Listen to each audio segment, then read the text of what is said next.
multiplication to solve proportions. So let's take a look here at problem number 2. We're comparing cups to quarts, cups to quarts. So let me write that over here, cups to quarts. You don't need to write it on the numbers. It makes it, or on the fraction bars, it makes it a little confusing. So I write mine right over here, cups to quarts. And the ratio is 6 to 4 equals C, an unknown amount, to 6. So here's how to use cross multiplication.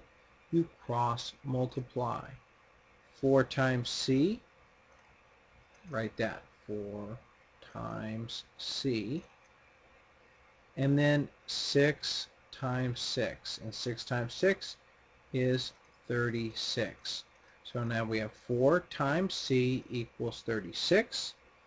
We have to isolate the variable, which means we need to get this variable all by itself. Well, this 4 is next to it, so I need to get rid of that 4. The opposite, and I do that by doing the inverse operation. It's multiplication, so the inverse of multiplication is division. So I'm going to divide both sides by 4. Remember, whatever you do to one side of the equal sign, you have to do to the other.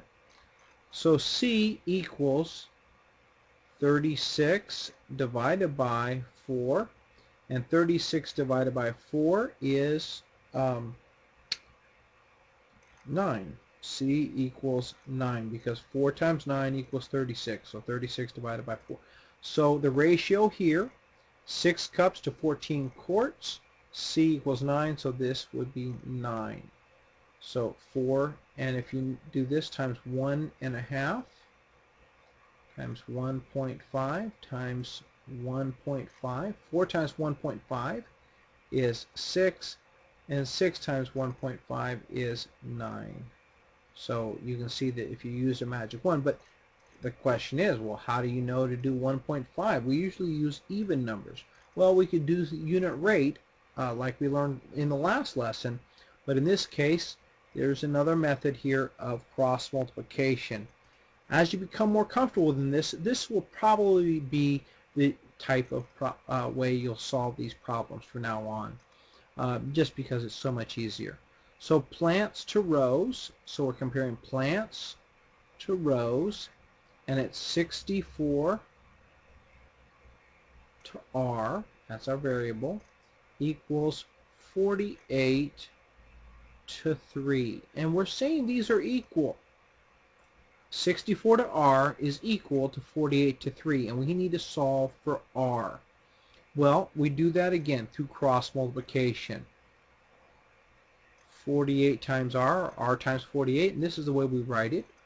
48 times R equals, and then it's 3 times 64, and 3 times 64 is 192. Write that down, 192. Again, we need to isolate this variable. So this 48 is next to it. We need to get rid of that. Again, the inverse operation. Opposite of multiplication is division, so we're going to divide by 48. And we'll have to divide this by 48 as well. So we have R equals 192 divided by 48 is 4. Then what we have to do is we have to, and we didn't do that over here, we better do it over here, and this is what I'm going to expect on the homework, we have to fill in the blank. Remember, rewrite the problem to check.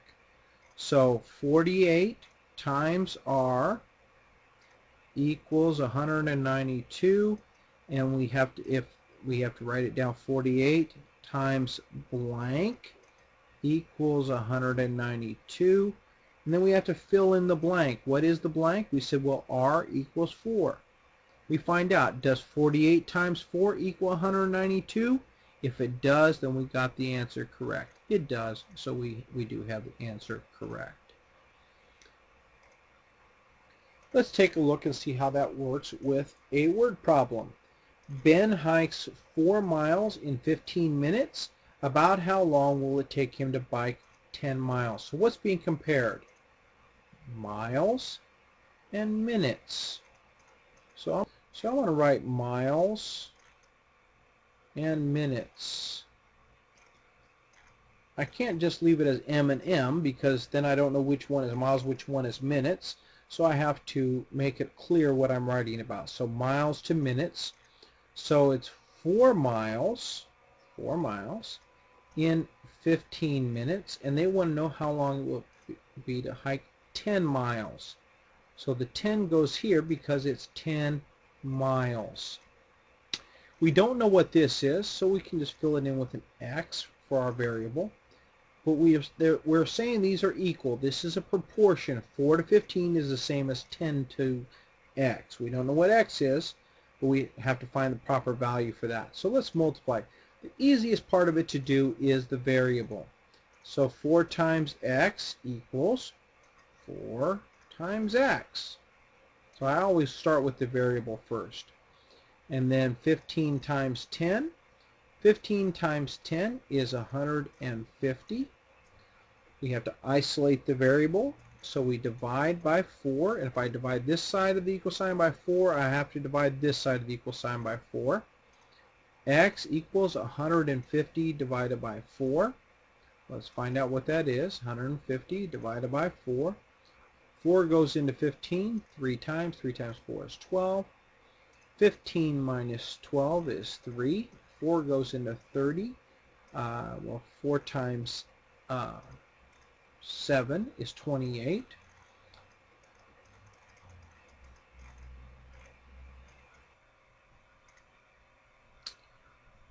Seven times 4 is 28. 30 minus 28 is 2.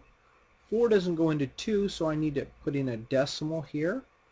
Bring down a 0. 4 goes into 20 5 times. So my answer is, that was a 3 there, 37.5. So X equals 37.5.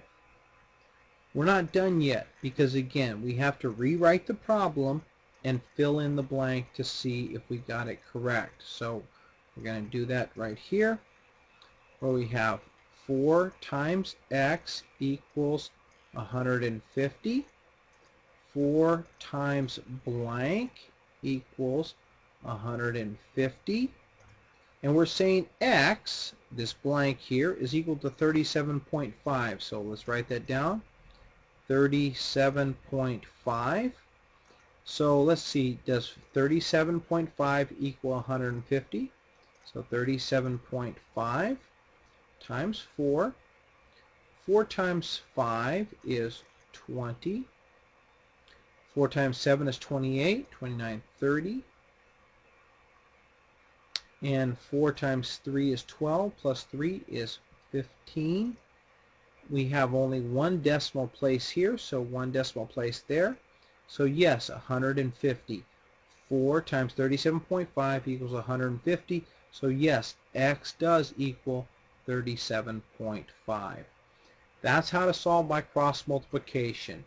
Label it, set it up, multiply across, turning it into an algebraic equation. Then you solve the algebraic equation using inverse operations, just like we've taught you many times. And then you rewrite the problem and fill in use the information that you've solved. You've said that X equals 37.5, so now you have to prove it. Fill in the blank, check it, make sure it works. If it works, then you solve the problem correctly.